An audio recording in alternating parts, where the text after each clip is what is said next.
Whatever happens in the man cave.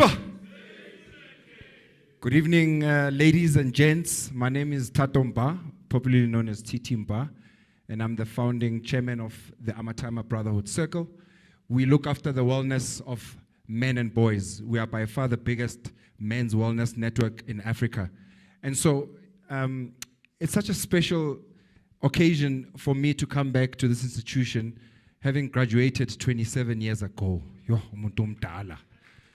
27 years ago, I graduated in this institution. It was called TWR, Technikon Witwatersrand. My age group here will know what I'm talking about. Before, obviously, young from nowhere, he just comes in. But I appreciate you. So, I studied clothing management and fashion design in this institution, and I remember when I graduated, I was 20 years old. I had to face the challenges of society judging me for studying a course that was supposed to be for females only. Because if you can imagine, back then, fashion design, you must know how to sew, and it was a feminine thing to do. And it dawned upon me that we had a lot of challenges as young men back then, but had no platform to vent.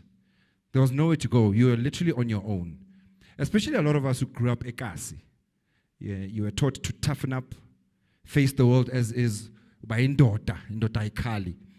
And so I thought, with the conversations that we keep having with various men in the Amatyma Brotherhood Circle through the Monday check-ins and the Mancave Mondays, I realized that there's also a vacuum when it comes to the young men. We're not talking to the young men. We are talking amongst ourselves as men, and a lot of us are broken because childhood traumas that we are trying to overcome. And many of us will never admit to the fact that we've got childhood traumas. But I then thought, how do I create a platform where we can integrate and close this generational vacuum between the older generation, the middle-aged man, and the young men? And so when I approached Anati, I think at first he thought I was crazy. I was like, this guy, what does he want to do with this? We tried to launch this last year, and it was a flop. And I said to Anati, this concept deserves the attention. It actually needs to, go and penetrate into various institutions. But let me start it here because I'm an alumni of the institution. And so we had a back and forth, and we tried different things, and we found ourselves here, and we decided to launch this on the last day of Youth Month, on the last day of Men's Health Awareness Month, on a very important day when, as you guys know what was happening today. I even thought that we were going to probably cancel today's event, but we went ahead and we are here. And I just want you guys to give yourselves a round of applause for making the time to be here. You could have been elsewhere, but you chose to be here.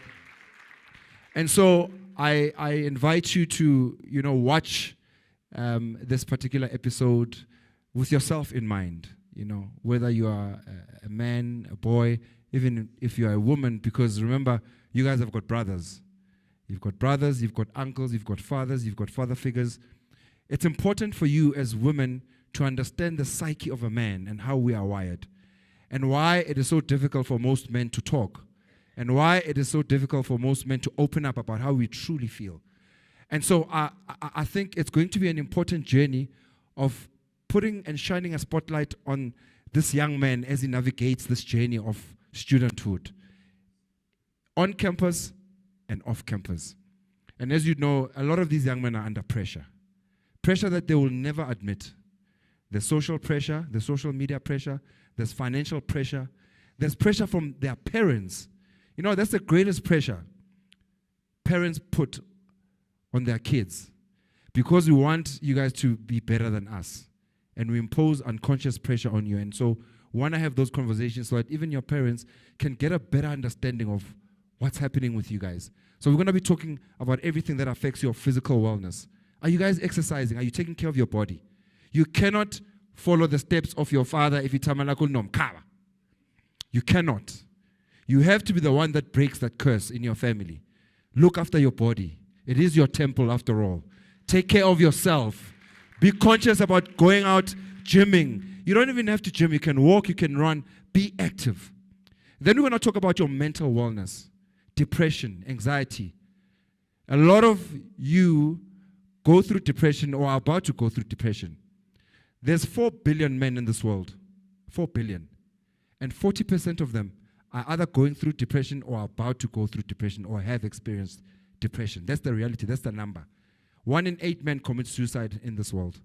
Now, that tells you that there's a fundamental issue with the men. And so we want you young men to not make the same mistakes we made when we were your age. This is what this podcast is really about. The third part that we're going to really dig into is your financial wellness. Money. Black people don't like to talk about money. We are scared of money. We never want to really dig deep into why we are not where we should be when it comes to our financial well-being. And so we're going to challenge you as students to also give you that runway to be able to take off when it comes to money. You got to be able to understand and respect money as young as you are. Because what you're going to end up doing is probably what your father did, waited till it was too late. And now he's playing the catch-up game. So it's going to be a very frank, honest, unfiltered conversation. And I'd like to take this opportunity to also thank a young man that is very vocal in his opinions. And when I found him, he was a very aggressive young man. But I've watched his journey of growth in front of my face. And I'd like him to stand up. Offense Tabani, who's my co-host. He doesn't like attention. But this young man is a visionary. He's one of the best things that's ever happened in my life. And he's my co-host. Ladies and gentlemen, that's Offense Tabani, our Secretary General. And so this particular first episode that you guys are going to watch talks to the concept of leadership. Are you a leader? Are you a leader? And so you will get to appreciate our conversation with the SG and the President, Luhumo and Aubakwe, young men that make me believe that the future of our country is in safe hands. If we can have more young men that are focused like them, I think we're good. And so they've also been exposed in terms of having their first public interviews on SABC and Channel Africa. I know the other day on Saturday I was with Aubakwe and he was scared, he was shaking. And I said to him, just chill, my man. It's only 2 million people that are going to watch you. Was over right. But it did a great job. And this is what it's about. We need to pay it forward as older men. We need to really be an example for these young men. We need to be their point of reference. And we need to meet them at their point of need. Thank you so much. And I hope you enjoy this episode. Danko!